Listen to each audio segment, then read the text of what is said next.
अब आपकी balance sheet after second loan क्या होगी वो बता देता हूँ। सबसे पहले तो पुरानी एंट्रीज, कैश रिजर्व 10,000 का, लोन अमाउंट लोन नंबर 1 था 9,000 का।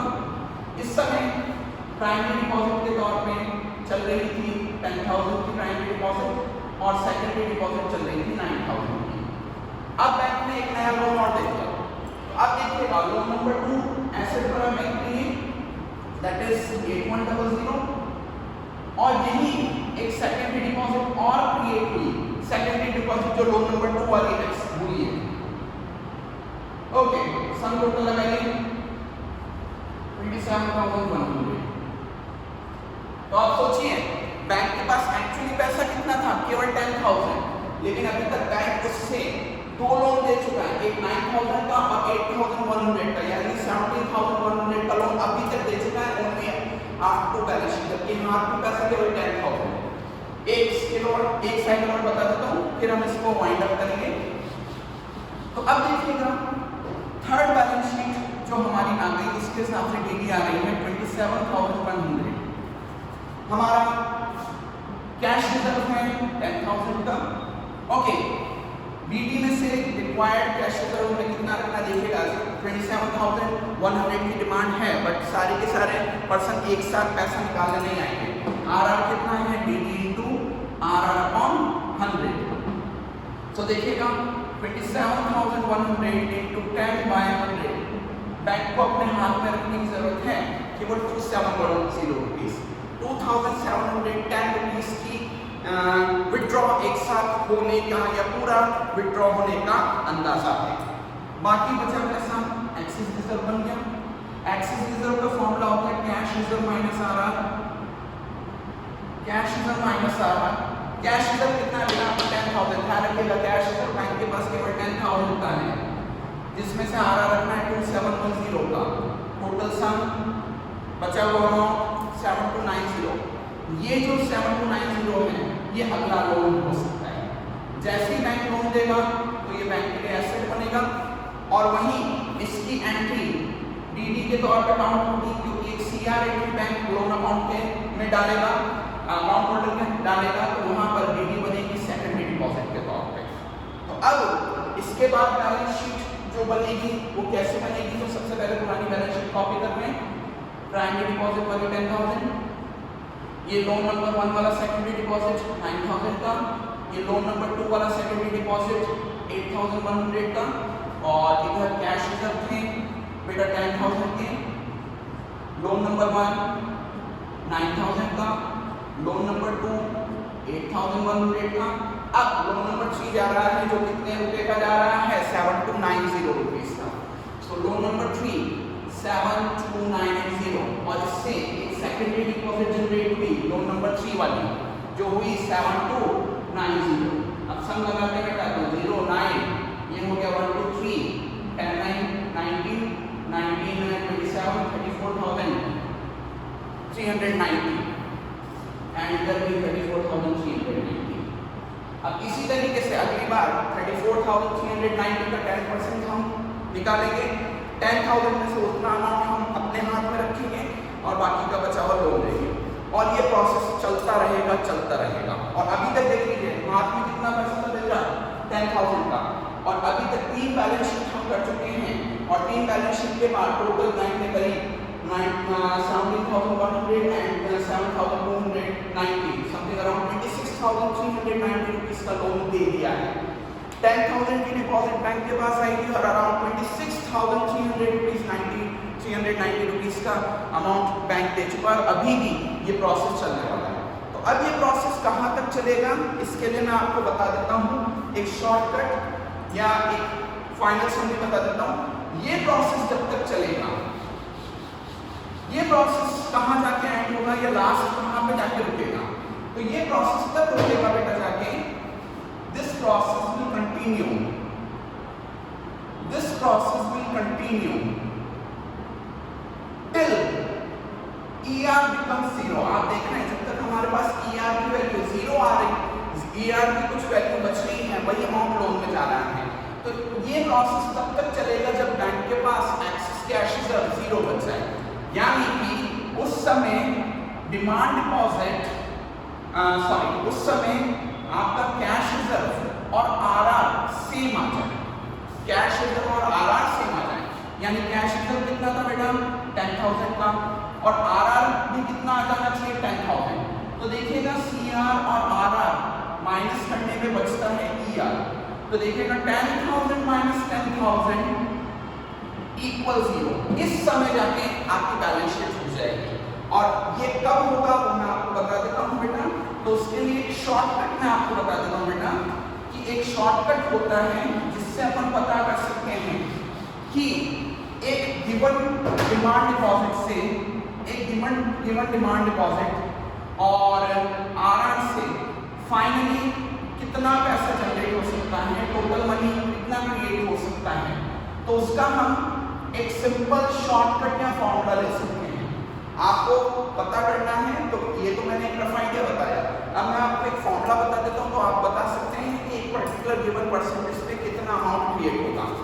तो देखिएगा आपके पास बीडी है 10% एंड आपका आरआर दे रखा था बीडी था आपका 10,000 मीटर स्टार्टिंग, चाहो तो आप इसको कैश रिजर्व के तौर पे भी यूज कर सकते हो और आपके पास 10% का आरआर चला था। हम पता करना चाह रहे हैं कि ये बैलेंस शीट कहाँ जाके रुकेगी, तो ये बैलेंस शीट कहाँ जाके रुकेगी, इसके लिए मनी क्रिएशन का फॉर्मूला होता है, टोटल मनी क्रिएशन का फॉर्मूला होता है।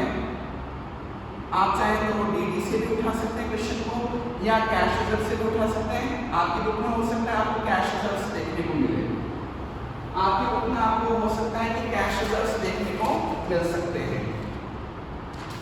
ओके, डीडी भी हो सकता है, कैश रिजर्व भी हो सकता है। डीडी और cash reserve upon RR into 100, DD upon cash reserve upon RR into 100। Cross check कर लेते हैं, हमारा डीडी कितना था 10,000 का, हमारा आरआर कितना चल रहा है बेटा 10 इनटू 100। ओके, आरआर का परसेंटेज ये लिखा। बैंक टोटल कितना क्रेडिट जनरेट करेगा 1 लाख के पास का। स्टार्टिंग अमाउंट कितना है 10,000 का, लेकिन लास्ट अमाउंट कितना होगा 1 लाख रुपीस का। उस समय जो हमारी लास्ट बैलेंस शीट बन रही होगी बेटा, वो लास्ट बैलेंस शीट कैसी दिख रही होगी वो भी बता देता हूँ। तो सबसे पहले कैश रिजर्व पूरा होगा हमारे पास 10,000 का, लोन नंबर 1 होगा हमारा करीब 9,000 का, लोन नंबर 2 होगा हमारा 8,100 का, लोन नंबर 3 था 7,290 का। ऐसे करके हम बहुत सारे लोन साइकिल्स चलाएंगे। सेम वे इधर डिमांड डिपॉजिट जो है वो प्राइमरी है 10,000 की, फिर हमारी सेकेंडरी डिपॉजिट्स होती है 9,000, देन 8,100, 7,290। ऐसी बहुत सारे डिमांड साइकिल्स चलेंगे। लास्टली जब इन सारी डिमांड डिपॉजिट्स का सम मिला के आ जाएगा बेटा 90,000 इधर, और सेम वे जो आपके लोन अमाउंट्स हैं उन सबका सब मिला के आ जाएगा इधर 90,000। तो अमाउंट हो जाएगा आपका बेटा 1 लाख इधर पूरा, इधर 1 लाख।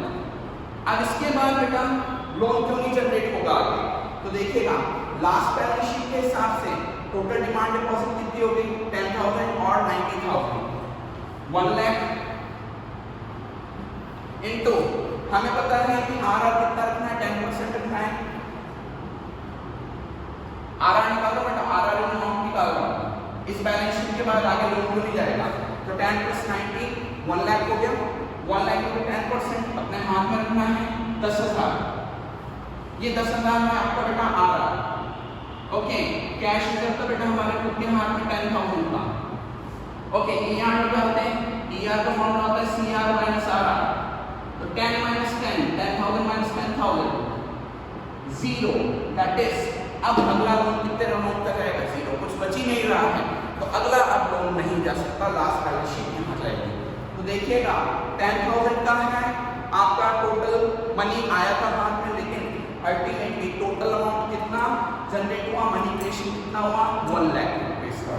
यहाँ से मैं बेटा आपको एक फॉर्मूला और देता हूँ मनी क्रिएशन में। तो देखिएगा मनी क्रिएशन में बेटा आपके 2 फॉर्मूले हुए।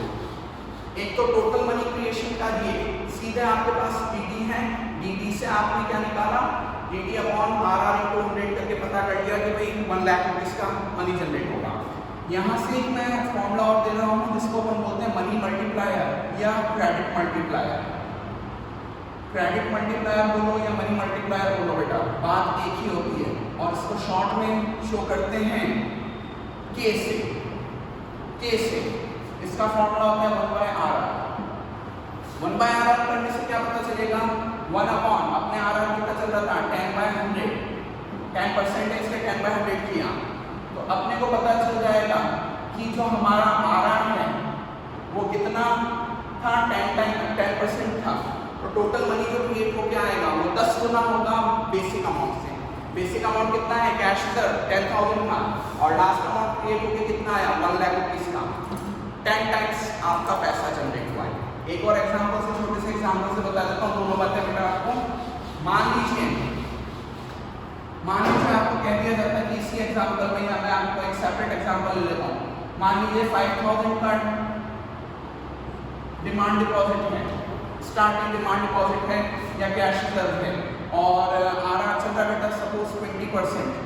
हम पता करना चाहते हैं without going through these many balance sheet and these many processes कि मनी क्रिएट कितना होगा। तो दो चीजें कर सकते हैं हम। सबसे पहले हम के निकाल लें।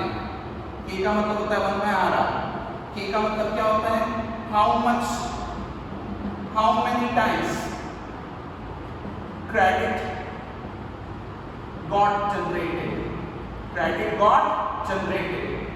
तो देखिएगा के निकालने के लिए 1/20/100, 1 इंटू 100/20, आंसर आया 5 टाइम्स। यानी कि जो आपका बेसिक अमाउंट है उससे 5 गुना क्रेडिट जनरेट होके आएगी। करके देख लेते हैं। ओके, तो total amount created cross check करने के लिए अभी उसी तरफ भी ले जाऊंगा बेटा। अभी आपको मैं 5,000 इंटू 5 लास्ट 25,000 रुपीज तक का लोन जनरेट होगा। इसी को हम अपने बेसिक फॉर्मूला से कैलकुलेट कर सकते हैं। मनी क्रिएटेड का फॉर्मूला बताया था, DD upon RR into 100, DD upon RR into 100। DD कितनी है 5,000 की, अपॉन आरआर कितना चल रहा है 20% पे चल रहा है, इंटू 100। क्रॉस चेक कर लीजिएगा, सेम वही अमाउंट आया है 25,000। ओके, सो इस बेसिक फॉर्मूले से, इन दो फॉर्मूले से हम पता कर सकते हैं। यहाँ से इस फॉर्मूले से पता चलेगा कि पैसा कितना गुना जनरेट होगा और लास्ट अमाउंट पता करना है कि टोटल मनी कितना जनरेटेड होगा, तो वो हमने यहाँ से निकाल लिया है। सो आई गेस ये मनी क्रिएशन आपको समझ में आया होगा और कुछ इंटरेस्टिंग भी लगा होगा कि भाई हमने बैठे बैठे 10,000 रुपये से 1 लाख रुपये बना दिए बैंक में। इसी तरीके